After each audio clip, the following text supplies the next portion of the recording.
This episode of Midco Sports Magazine is presented by Shields and Sanford Orthopedics and Sports Medicine.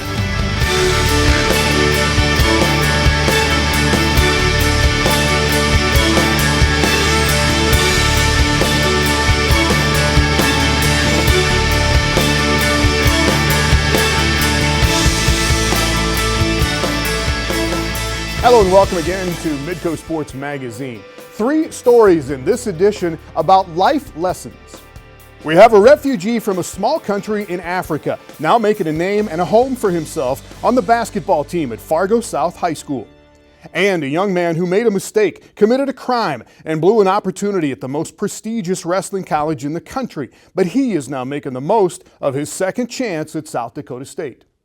And we start with another young guy, and this is not fair, but he is remembered by basketball fans in the Dakotas as the guy from Denver that missed that free throw in the Summit League tournament.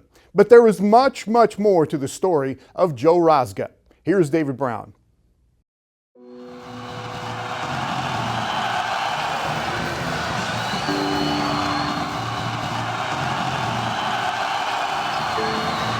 more timeouts for Denver. This is it. South Dakota State cannot foul above all else. And they did! Are you kidding me? What a huge mistake there for the Jackrabbits. I'm thinking game's over, I'm gonna make these 2 free throws.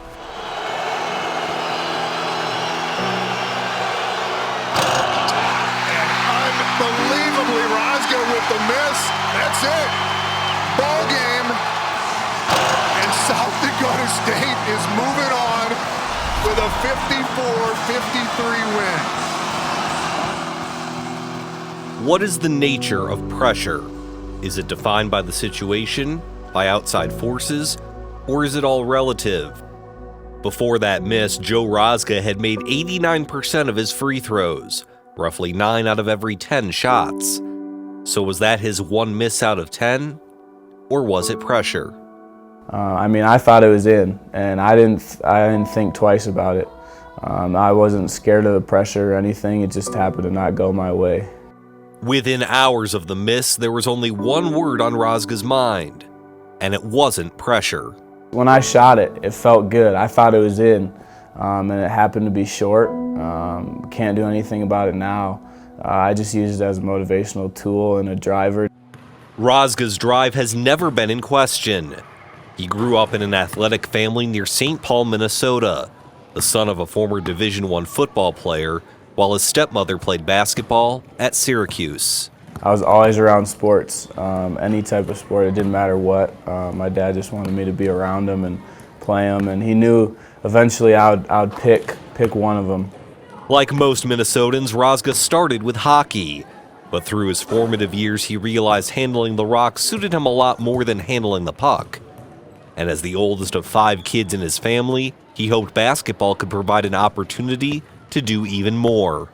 When I was young, my dad told me that I have to earn a scholarship if I want to go to college. Rosga excelled in hoops at Cretin-Durham Hall, a renowned high school known for producing professional baseball and football players, but not basketball. The pressure was on to showcase his talent and leadership to different colleges, to prove not only to himself but his 4 younger siblings that anything is possible. They all look up to me. They've told me that, and I know that, and it's just another driver and motivator to just be better. But of those 4 younger siblings, there's one where proving anything is possible takes on extra significance. Rosga's brother JJ, who was born with Down syndrome. I didn't really know what it was because I was pretty young when I found out. And so growing up, I was always looking out for him, making sure he wasn't getting picked on and stuff like that. Rosga credits his family and friends for keeping him grounded and easing the burdens he felt throughout high school. And the hard work seemed to pay off as he was recruited not only to play basketball, but to serve in the Army at West Point. I've had grandparents and stuff serve in the Army and serve in the war, so knowing that it didn't bother me that I would have to serve. I felt comfortable with it, and the opportunities that you could get from going to that school really made me want to go there. The pressure was off, Rosga was going to serve his country, earn a free ride to college, and play the game he loves. Or so he thought. There's a bunch of medical paperwork you have to fill out.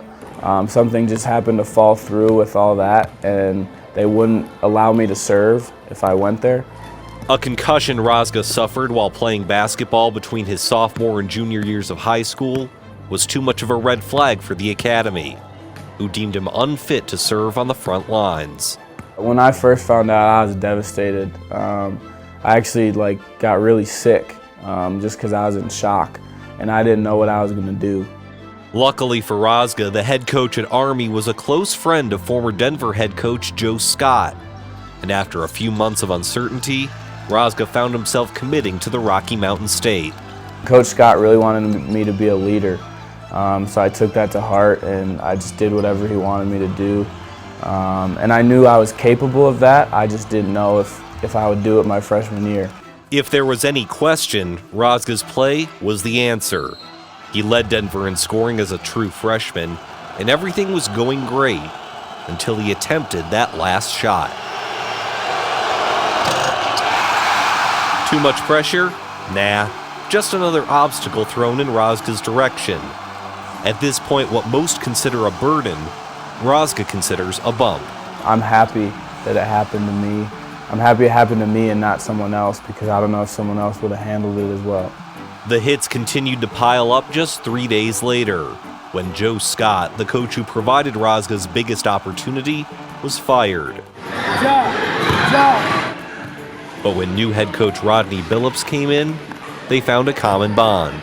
I saw a tough kid. I saw a kid that had a lot of talent, a lot of raw talent, a kid that has a chip on his shoulder. I think he'll be able to take me where I want to go with the game of basketball. I believe he can do that. The game is easier now, not just on the court, but in life. Rosga no longer has to worry about getting a college education. No longer does he have to worry about playing the game he loves. And no longer does he have to worry about being a role model. He's proven to his parents, his friends, and to JJ that when it comes right down to it, perseverance is what matters, not pressure. He's been great for me because he has that feel, he has the voice, and he has the ear of the student athletes, and they listen to him, and he listens to me, so it makes it easy for me. If I trust you and I believe in what you're saying, I'll run through a brick wall for you, and I'll fight till there's no fight left in me.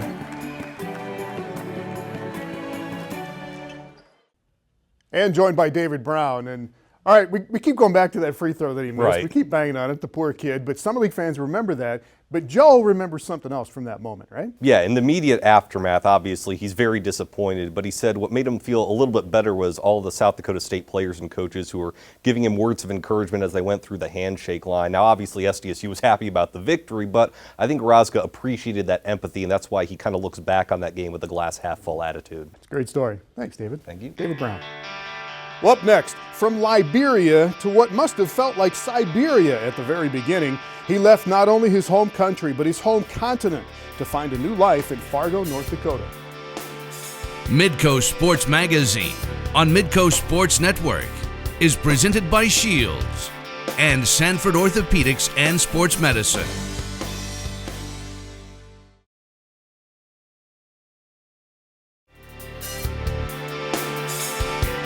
Welcome back to Midco Sports Magazine. Well, sometimes sports can be a shelter in a storm for a new kid trying to fit in. And for a young refugee from a small country in Africa who made his way to Fargo, North Dakota, basketball has been a blessing. Here is Shawn. On senior night at Fargo South, the cheers from the stands for Menka Mendin are some of the loudest of the night. Mendin's journey at his high school is nearing its end, but his path to this point started long ago. He immigrated to the United States from Liberia when he was just 5 years old, a transition that was not easy. Going to school with white kids compared to not even going to school at all in my country back home was very challenging. And when I came here, all I was with is my family, so I never knew the outside world. After living in Minnesota for a few years, his family relocated to the Fargo area. As he acclimated to the community and tried to figure out where he fit in, the soccer field was a place Fargo South coach Dave Weiler took notice, and Menka knew he belonged. And it's always interesting when the freshmen come for that first day of tryouts. And there's some kids who stand out and some kids who don't, and he's always been one of those kids who has always just kind of stood out in the crowd. And that's kind of the way we got to know him. There was Nepalis, there were Somalians, there were people from Congo, American people, everybody joined in the same group playing soccer. And everybody was just accepted. So that really made things more comfortable for me to get to know other people. Menka has excelled in his time as a Bruin, a four-sport athlete on the field, track, and court. He's also an ambassador for the high school and was even up for Homecoming King. But what makes all these accomplishments surprising is what he's had to endure away from school for the last year and a half, after his mother moved to Minneapolis and his father back to Liberia. He and his brother, also a student at Fargo South, have had to support themselves, living on their own. It is really strange. You know, here's a 17-year-old kid that I'm having conversations that you would be having with most adults. I mean, he's talking about going out and going grocery shopping, going out and you know, having an alarm clock, and all the things that, you know, I take for granted that my parents did it for me. I do it for my kids, and he didn't have that. To live on your own, it's like you don't have your parents coming at your game every day. You don't have your parents picking you up from here to there, or telling your dad, hey, Dad, can you drop me somewhere? And I didn't have that. Me and my brothers didn't have that. We had to do all of that, ride bike and walk wherever we need to go. It's been very challenging. Menka's schedule keeps him busy. When he's not at school, you can find him working at Sanford to pay the bills, which can mean some long days and having to miss some practices and even some competitions, like the state cross-country meet last fall. Working is the hardest part. Filling out your schedule, filling this out, knowing what's your schedule like and putting it all together. Sometimes I have to miss practice, but I mean, you gotta do what you gotta do to support yourself sometimes. Seeing the hours he puts in and just the dedication he has for everything that he does, it just really impresses you and just kind of pushes you to be more like him. But Menka has not been forgotten by his coaches, teachers, and teammates. Several families and friends have stepped up to help, providing him with meals, money, tires for his car, and other necessities. The efforts of many that have provided a system of support he needed. He's been put in a situation where he has to grow up pretty fast.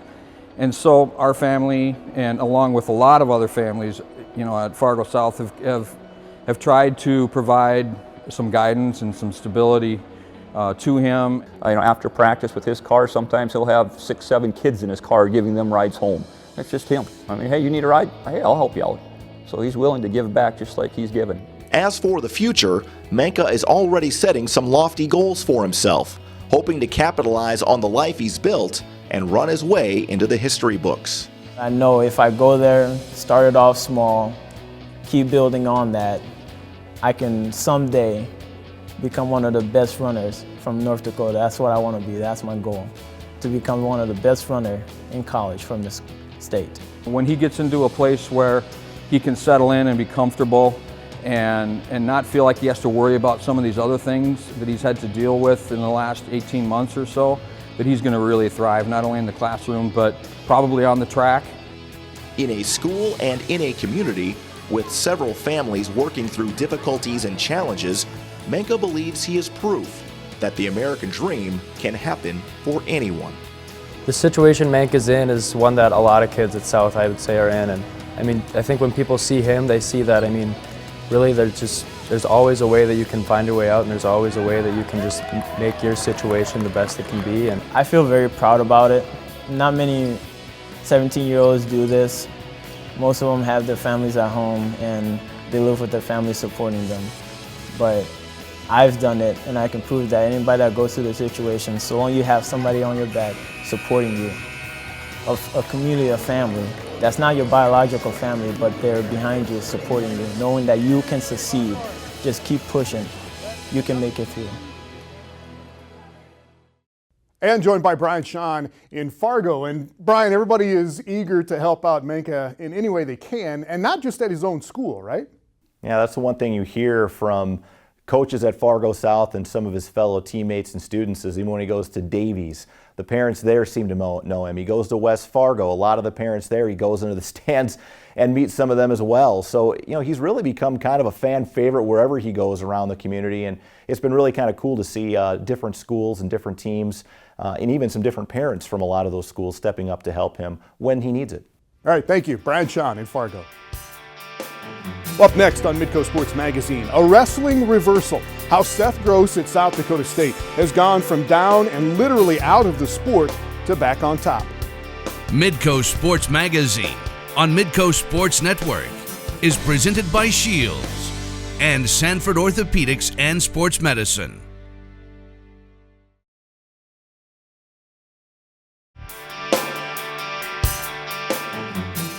Welcome back. Sometimes you get a second chance. Sometimes you do something stupid and pay the price, and then either by guts or by grace or by both, you get another shot. And redemption might be a heavy word for it, but that is the story of Seth Gross. Such a stupid thing, and I was just like, you know, I don't know why anybody would want me at this point. Like, I mean, who wants somebody that would do something like that? I've seen so many kids screw up and not take blame. You know, it's always, but my friend did this, or but I was with this, or, you know, but. I couldn't believe it when he looked at me and said, I did this, this, and this, and I did it. But I want to keep wrestling. How can I wrestle? On the surface, the Seth Gross story is about another kid who made a mistake, fessed up, and got a second chance. But there's a deeper level, and it's about failure and faith and forgiveness and redemption. In March of 2015, Gross was on top of the world, a freshman on his dream team, the University of Iowa. And then one dumb moment in one night wrecked it all. A couple days after my birthday, the team was actually going to nationals, and went with some guys that weren't on the national team, obviously, and we went to a party, and we drank and got intoxicated pretty good. We were about to leave, and we were all drunk, and nobody could really drive, so we just started screwing around outside, and led to some stupid choices that obviously we shouldn't have done, but we took things from people's unlocked cars and stuff, and got caught while doing that. Gross was suspended and then kicked off the team, and suddenly had no idea where to go or what to do. I finished up the semester at Iowa, moved home, and didn't step on the wrestling mat at all pretty much that entire summer. So, and I didn't know if I was gonna wrestle or not. You know, I really didn't know what I was doing. I got a job and started working. So, in the summer of 2015, he started looking around, seeing if anybody would take him in. But the Division I programs in and around his hometown in the Twin Cities were unwilling to take a chance on him. I talked to Minnesota and UNI and a couple other schools and stuff, and it just seemed like most schools just weren't going to let me in. Like, their athletic directors weren't okay with it, or I'd have to sit out a year. At the time, Gross knew nothing about South Dakota State. Chris Bono knew about Gross, but when Gross sent an email to Bono asking about joining the Jackrabbits, the coach had to be cautious. We weren't in the position to have another problem. You know, when we first got this job, there were some issues, and I wasn't in the position to actually, you know, have a kid come in who's been in trouble and keep getting in trouble. That would have been very bad for what we were trying to do here. And he bought into our rules, our regulations, our philosophy, and again, looked me in the eye and said, it's not going to happen again. Take a chance on me. And you know, luckily our administration took a chance on him, okayed it, and the rest is going to be history. And you could end it there, but you can't help but think that a second chance for Coach Bono has a lot to do with the second chance for Seth Gross. Bono was out of wrestling for almost 2 years before he came to South Dakota State. In 2009, he was in the running for the head coach job at Iowa State, but lost out. He settled for being a Cyclone assistant, but that didn't work out. He says he had been runner-up so many times in his college career and as a coach that he decided it was enough. This sport has been nothing but 3 or 4 of the best feelings in my world, the best feelings in my life, and about 1,000 of the worst feelings in my life. And I really thought hey, it's time to move on, time to go make some money, time to get out in the real world. I threw away all my videotapes. I threw away, and this I remember because I love my mouthpieces. I threw away all my mouthpieces and just said the sport has done nothing but cause me heartache. For the next 18 months, he sold medical devices in South Carolina, and he was good at it, but he was miserable. Depressed every Sunday at 4:30, knowing I had to go to work Monday. And my passion is for this. My passion is for helping these kids. My passion is to be in this realm. See yourself! See yourself getting your hand raised! So, 5 years later, Bono is where he says he is supposed to be. The right place at the right time, because maybe things do happen for a reason. I'm a big believer in that kind of stuff. I really am, and it's meant to be. You know, it's just some people are meant to be together.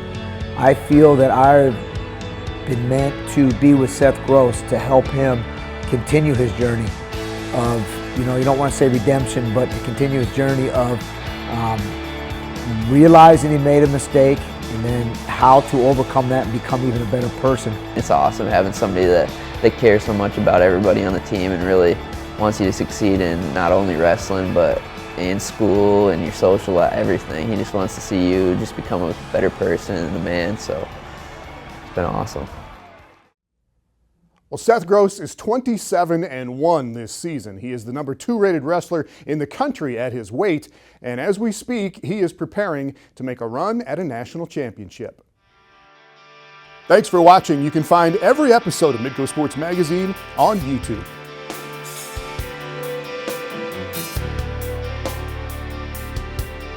This has been Midco Sports Magazine, presented by Shields and Sanford Orthopedics and Sports Medicine.